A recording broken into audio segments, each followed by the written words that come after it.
Hello, my name is Summer Wentworth, and this is a research proposal for Counseling 515 at Liberty University. This is about Munchausen Syndrome by proxy, which, if you don't know what that is, it is a type of mental disorder where someone might fake illness on someone that they're caring for. A famous example of this that you might have heard of is a girl named Gypsy Rose, whose mom made her very, very sick. This is usually to gain attention or financial gain. But the reasons and real motives why people do this are still very unknown.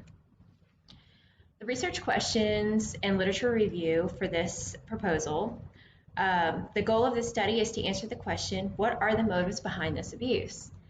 Most research that has been done has focused on the victims rather than the abusers. The research which has been done about the abusers has covered some examples of this that I found in literature was the relationship between fictitious disorder, somatoform disorder, and self-harm, whether Munchausen syndrome by proxy can be predicted based on assessment results, the personality traits and characteristics of the perpetrators behind this disorder, clinical factors related to Munchausen syndrome by proxy, an investigation into the personality traits and characteristics of those with Munchausen syndrome by proxy, as well as the victims.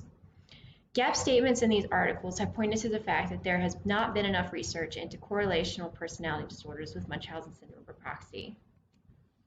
The hypothesis of this proposal is that these motives stem from having at least 2 or more cluster B personality disorders. The null hypothesis is that the behaviors of those with Munchausen syndrome by proxy do not stem from having at least 2 or more cluster B personality disorders. The study design for this proposal is a descriptive field study which will utilize a rating system instrument. The data that will be collected is going to be done via a test design after completing the interview and debriefing process with the participants. The study will use those diagnosed with Munchausen syndrome by proxy as the independent variable and diagnosis with 2 or more cluster B personality disorders as the dependent variable. For participants in recruitment, the target population will consist of those who have already been diagnosed with Munchausen syndrome by proxy.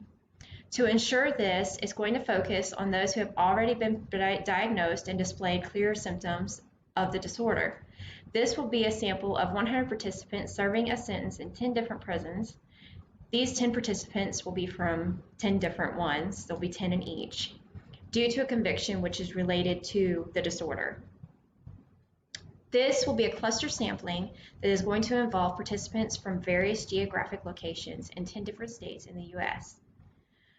The process of selecting participants from a wide range of geographic location, as well as from different ethnicities, ages, and genders, will be used to increase external validity.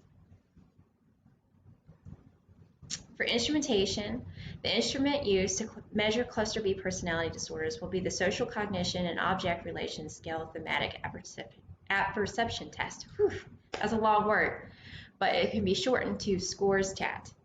This test measures personality, pathology, and interpersonal dynamics using narrative material. This test uses ordinal data where participants are measured on a 7-point rating scale with lower scores indicating greater pathology and higher scores indicating greater psychological health. The statistical test used for analysis will be a correlational test, which is going to be called the Pearson's R test, which will determine how the variables are related to each other. This will be best since the goal is to determine how Munchausen syndrome by proxy is related to other cluster B personality disorders and if a correlation exists. A scatter plot will then be designed to use to assign the independent variable to X and the dependent variable to Y. When viewing the plot, the higher the correlation in either direction, the more linear the association between the 2 variables will be. That is my presentation on Munchausen syndrome by proxy, which will be a test to decide the correlation between other cluster B personality disorders and the Munchausen syndrome by proxy disorder itself. So thank you for joining me. Bye.